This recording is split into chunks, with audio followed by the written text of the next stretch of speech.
Hello दोस्तों, आप सब कैसे हैं। मुझे विश्वास है कि आप सब बहुत अच्छे और मज़े से होंगे। तो चैनल को सब्सक्राइब जरूर कर लीजिएगा। आज की कहानी एक ऐसे लड़के की है जिसका नाम रघु है, जो दिवाली की छुट्टियां मनाने अपने बुआ के घर भोपाल जा रहा था।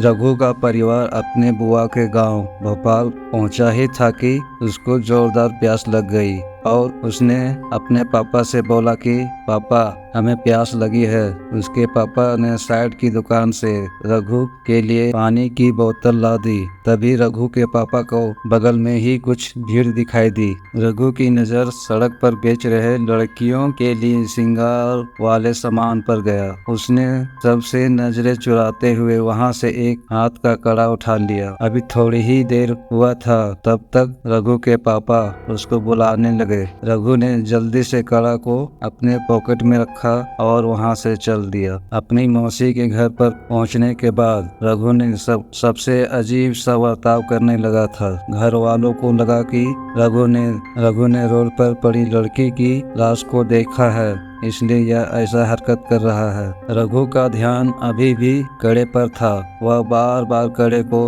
अकेले में ले जाकर देखता और मुस्कुराता था। यह हरकतें रघु लगातार कर रहा था। एक दिन जब रघु ने कमरे के अंदर उस कड़े को पहनकर खड़ा था, तो उसका मन किया कि वो पूरी तरह से लड़की बन जाए और देखे तो उसको कैसा लगता है। इस बात को लेकर उसने अपने मौसी की बेटी रीता के पास गया और उससे लड़कियों के लिए सजने और संवरने वाले सामान मंगाने लगा। इस बात से रीता हंसने लगी और उसने अपने माँ के कमरे में गई और वहाँ से माँ की साड़ी और लिपस्टिक उठा ले आई और रघु को दे दी। रघु तैयार हो ही रहा था कि रघु के पापा उस कमरे में आ जाते हैं। रघु को देखते ही उसके पापा का गुस्सा भड़क जाता है। उन्होंने रीता को डांटने लगे। रीता ने रोते हुए कहा कि रघु लड़की बनना चाहता था और हमको बहुत परेशान कर रहा था कि लड़कियों को सजाने और संवारने वाले सामान हमें दे दो। यह बात सुनकर उसके पापा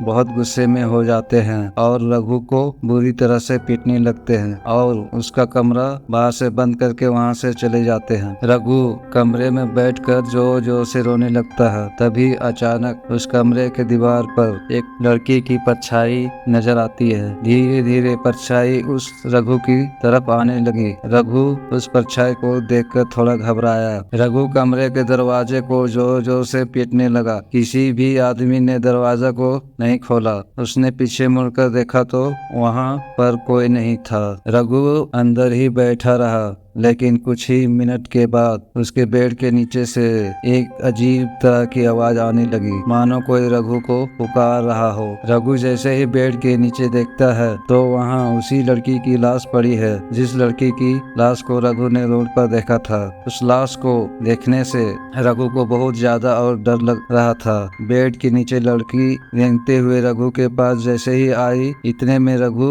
उस लाश को देखकर बेहोश हो गया। अगले दिन से रघु के व्यवहार में परिवर्तन हो गया। अब रघु अजीब तरह का बर्ताव कर रहा था। अपने मौसी की साड़ी पहन रहा था तो कभी रीता का सलवार पहन रहा था। वह दिन भर अपने आप को सजाता रहता था। रघु एक ही बात बोलते रहता था कि अब उसका नाम कंचना है। कभी कभी वह चिल्लाने लगता था, जिससे पूरे घर में सन्नाटा छा जाता था। वह घर के कोने में दुबक कर बैठ जाता था और डरा सा महसूस कर रहा था। एक दिन रघु रोते रोते अपने माँ से बोलता है कि मैं कंचना हूँ और मुझे हर जगह शैतान नजर आते हैं। माँ, शैतान मुझे आकर मार देगा। उसने कहा उस शैतान के पैर उल्टे हैं, हाथ के नाखून बड़े बड़े हैं, हाथों में खून लगा हुआ है, चेहरा बिल्कुल काला और मुंह में खून दिखाई दे रहा है, लंबे लंबे बाल, नाखून, वह हम पर हमला करना चाहता है। रघु का हालत दिन ब दिन खराब होती जा रही थी,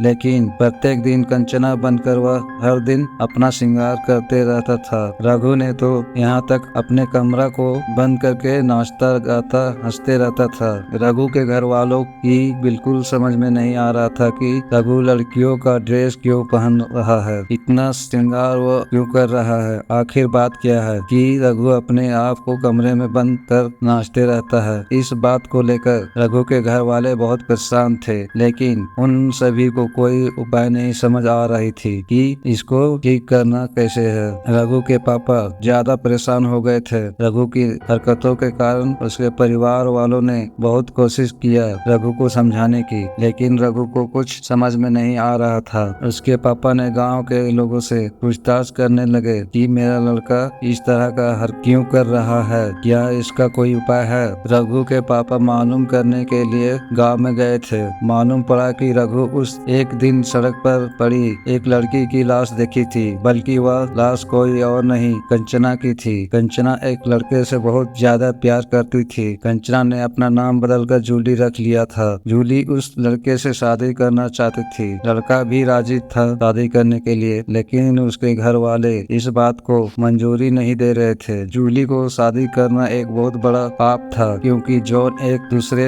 जात का था। गांव में हो रही बदनामी से गांव वाले बहुत गुस्से में थे। गांव वाले और उसके घर वालों ने मिलकर जूली की हत्या कर दिया। इस बात को सुनकर रघु के पापा के रोंगटे खड़े हो गए। उसके पापा को रघु के साथ किए गए बर्ताव से बहुत पछतावा हुआ। उनको समझ में आ गया कि मेरा बेटा रघु क्यों ऐसा हरकत कर रहा है और वह कंचना बनकर रात दिन नाचता क्यों है, खुद को श्रृंगार क्यों करता है। उन्होंने जल्दी से इस बात को समझा और इस रोग को खत्म करने के लिए अपने घर की तरफ तुरंत निकल पड़ा, लेकिन बहुत देर हो चुका था। रघु उस दिन अपने कमरे को बंद कर नाच रहा था। नाचने के दौरान रघु को लगा कि शैतान उसको मारने के लिए दरवाजे पर आ गया है। वही शैतान जिसके पैर उल्टे, बड़ी बड़ी दांत, हाथ के बड़ी बड़ी नाखून और खून से सना हुआ कपड़ा। इसको देखकर रघु घबरा गया और जोर जोर से चिल्लाने लगा। आवाज सुनने के बाद घर वालों ने दरवाजे को तोड़ा और अंदर घुसे। रघु का शरीर पूरी तरह से अकड़ चुका था, शरीर ठंडा हो गया था। उसके घर वालों ने तुरंत उसे हॉस्पिटल लेकर भागे। डॉक्टरों ने बहुत कोशिश किया उसको बचाने के लिए कि वह किसी तरह से उसे जिंदा बचा पाए। जब रघु के पापा ने सबके सामने कंचना की कहानी सुनाई, सभी घर वालों की आंखें नम हो गई। सभी घर वालों ने कंचना के लिए प्रार्थना किया और रघु के पास में जो हाथ में पहनने वाला कड़ा था, उस कड़ा को लेकर घर वालों ने जॉन के कब्र के पास में गाड़ दिया। धीरे धीरे समय बीत गया। रघु बिल्कुल ठीक हो गया। रघु को आज कंचना के बारे में कुछ भी याद नहीं है, लेकिन समाज में आज भी ऐसे लोग हैं जो प्यार को नहीं समझते हैं और अपने ही पुत्र और पुत्री की हत्या कर देते हैं, जबकि यह बिल्कुल गलत है। इस तरह के अपराध नहीं करना चाहिए। तो दोस्तों, यह कहानी कैसी लगे हमें कमेंट करके जरूर बताएं।